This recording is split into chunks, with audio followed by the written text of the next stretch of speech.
בובה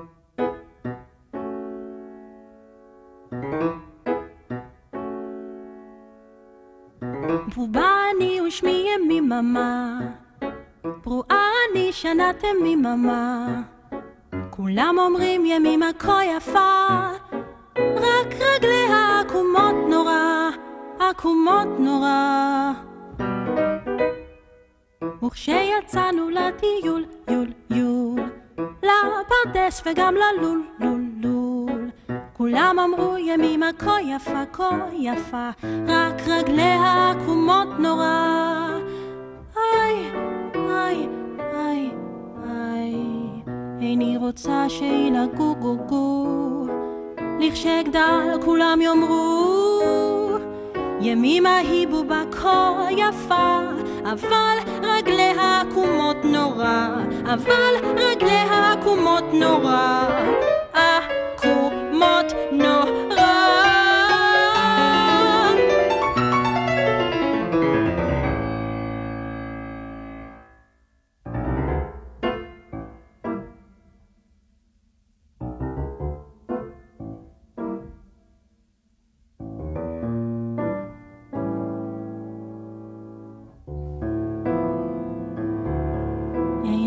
רוצה שילגו, לכשגדל כולם יאמרו ימימה כה יפה יפה.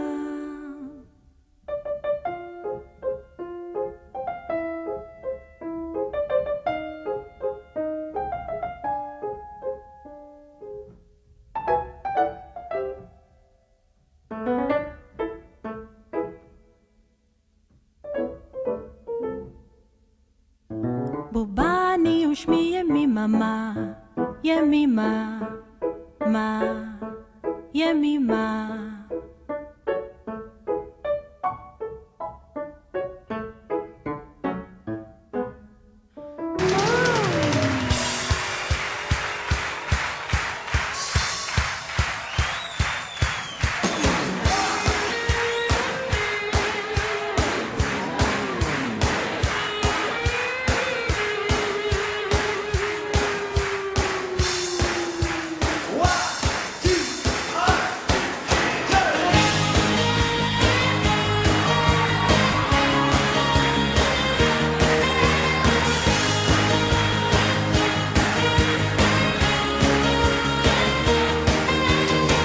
גשם יורד וזה חורף, תל אביב חסומה וגם חיפה. שב ילד שב, אני אומר לך שב, ושנינו נוסעים בדרכי עפר. מביט מבעד לזגוגית, יש לנו ארץ, למה עוד אחת? בחוץ שקיעה של יום שני, ערבים מתפללים כי איזה חג. חבר ממסע כזה בחורף מסתכל לי, רגליו צרות אבל ראשו חכם. שנינו במנוסה, כל פוזז הוא אומר, אתה גם אבא, אתה גם בן אדם. מביט מבעד לזגוגית, עיניים יש לו רגישות, כן כן. מוזר לך אויב הזר, נראה לו אנושי וגם פוחד. יש לי אישה, זאת האמא שלך, ניסה אולי נגיע עד מחר. אם לא נעד, לא נביט, לא נשים לה מפרטים, לא נגיע לארץ חדשה. לא נגיע לארץ חדשה.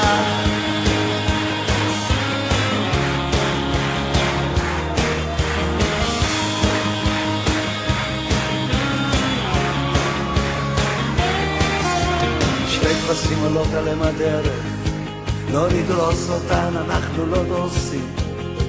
שב ילד שב, אני אומר לך שב, חלב בשפע זה עוד לא אומר ניסים. הוא שולף מצלמה של כיס, הוא חושב שגן העדן מדויק, הוא מכחיש שקר לו שמפחיד, צלם כשנזכור מה שהיה. אז אני אומר לו, קראתי בעיתון על אחת בת 100 שכל חייה עשתה מעשים טובים. נשאר ילד שב, אני אומר לך לא כל האנשים נולדו רעים, אבל היא מזמן, היא מתה די מזמן, אביך הוא ימות גם יום אחד. לא גן העדן לא קיים, אולי קיימת ארץ חדשה. יש לי אישה, זאת האמא שלך, ניסה אולי נגיע עד מחר. אם לא נעד, לא נביא, לא נשים למפרטים, לא נגיע לארץ חדשה. איך נגיע אם אין לנו ארץ חדשה?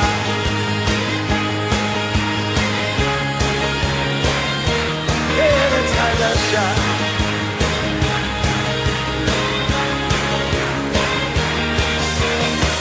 גשם יורד, עוד מעט חורף, פעם הכל היה ורוד. של ילד אני אומר לך שמשהו חורף בזיכרון. מביט מבעד לשלטים, עיניי יש כדי להסתכל. תגידו שואל אותי האם ייתנו לנו בכלל להיכנס. חברים למי מסע כזה בחורף כבר חסר לי, אבי ישן זקן ומסתגר. איתו הלכתי דרך העיניים שכבר אין לי, עכשיו ילדי שלי כי אתה הולך, אתה מביט מבעד הזכות. אני שנתם מממה, כולם אומרים ימימה כה יפה, רק רגליה עקומות נורא, עקומות נורא. וכשיצאנו לטיול, יול יול, לפרדס וגם ללול, לול לול, כולם אמרו ימימה כה יפה, כה יפה, רק רגליה עקומות נורא. איי, איי, איי, איי, איני רוצה שילגו גו גו, לכשגדל כולם יאמרו ימימה היא בובה כה יפה, אבל רגליה עקומות נורא, אבל רגליה עקומות נורא, עקומות נורא.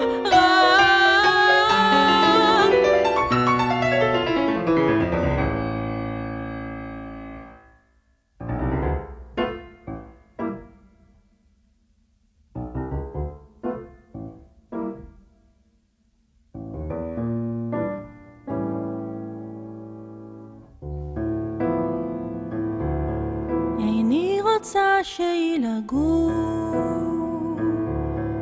לכשגדל כולם יאמרו ימימה כה יפה יפה.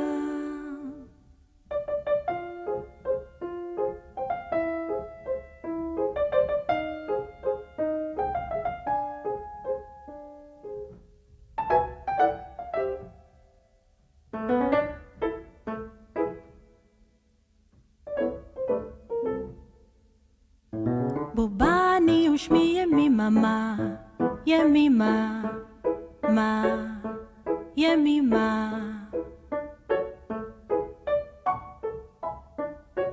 I make fun of people who are religious because I think they're fundamentally weak. But I want you to know that on a personal level, when it comes to believing in God, I tried. I mean, I really, really tried. I tried to believe that there's a God who created us in his own image, loves us very much, and keeps a close eye on things. I tried to believe it. But I gotta tell you, the longer you live, and the more you look around, the more you realize something is fucked up. Something is wrong. War, disease, death, destruction, hunger, filth, poverty, torture, crime, corruption, and the ice-capades. Something is definitely wrong. If this is the best God can do, I am not impressed.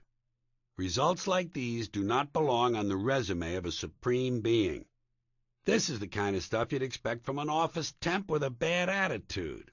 In any well-managed universe, this guy would have been out on his all-powerful ass a long time ago.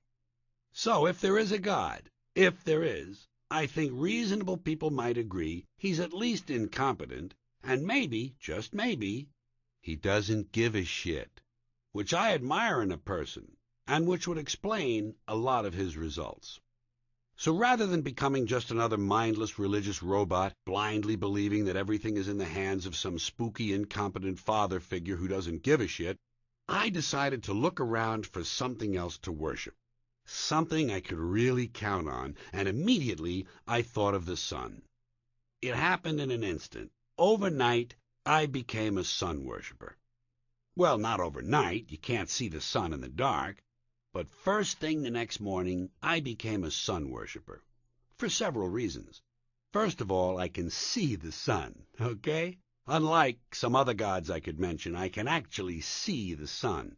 I'm big on that. If I can see something, I don't know, it kind of helps the credibility. Every day I can see the sun as it gives me everything I need. Heat, light, food, flowers in the park, reflections on the lake, an occasional skin cancer, but hey, at least there are no crucifixions. And we sun worshippers don't go around killing other people simply because they don't agree with us.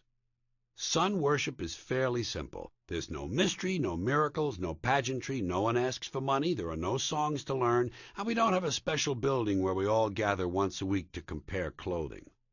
And the best thing about the sun, it never tells me I'm unworthy. It doesn't tell me I'm a bad person who needs to be saved. Hasn't said an unkind word. Treats me fine. So, I worship the sun. But I don't pray to the sun. You know why? Because I wouldn't presume on our friendship. It's not polite. I've often thought people treat God rather rudely. Trillions and trillions of prayers every day, asking and pleading and begging for favors. Do this, give me that, I need this, I want that. And most of this praying takes place on Sunday, his day off. It's not nice, and it's no way to treat a friend. But still people do pray, and they pray for many different things. And that's okay with me. I say pray for anything you want. Pray for anything. But what about the divine plan? Remember that, the divine plan? A long time ago, God came up with a divine plan. He gave it a lot of thought. He decided it was a good plan, and he put it into practice. And for billions and billions of years, the divine plan has been doing just fine. Now you come along and pray for something. Well, suppose the thing you're praying for isn't in God's divine plan. What do you want him to do? Change his plan? Just for you? Isn't that sort of arrogant? It's a divine plan. What good is being God if every run-down schmuck with a $2 prayer book can come along and fuck with your plan?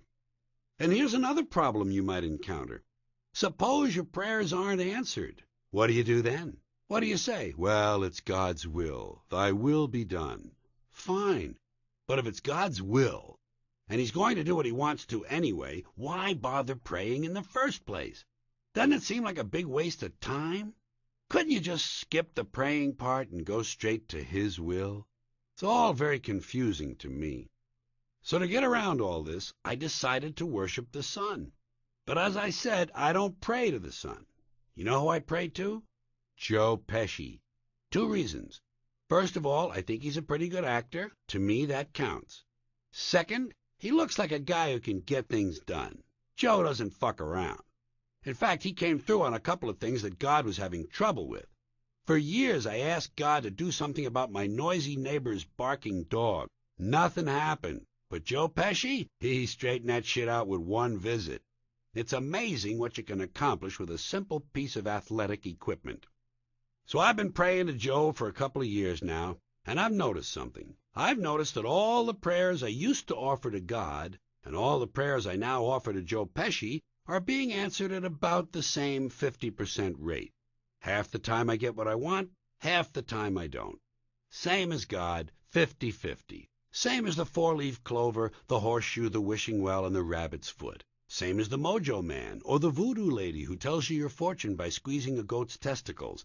It's all the same, 50-50. So just pick a superstition you like, sit back, make a wish, and enjoy yourself. And for those of you who look to the Bible for its moral lessons and literary qualities, I have a couple of other stories I'd like to recommend. You might want to try The 3 Little Pigs. That's a good one. It has a nice happy ending. And there's always Little Red Riding Hood, although it does have that one X-rated part where the big bad wolf actually eats the grandmother, which I didn't care for. And finally, I've always drawn a great deal of moral comfort from Humpty Dumpty. The part I like best: all the king's horses and all the king's men couldn't put Humpty Dumpty back together again. That's because there is no Humpty Dumpty, folks, and there is no God. None, not one, never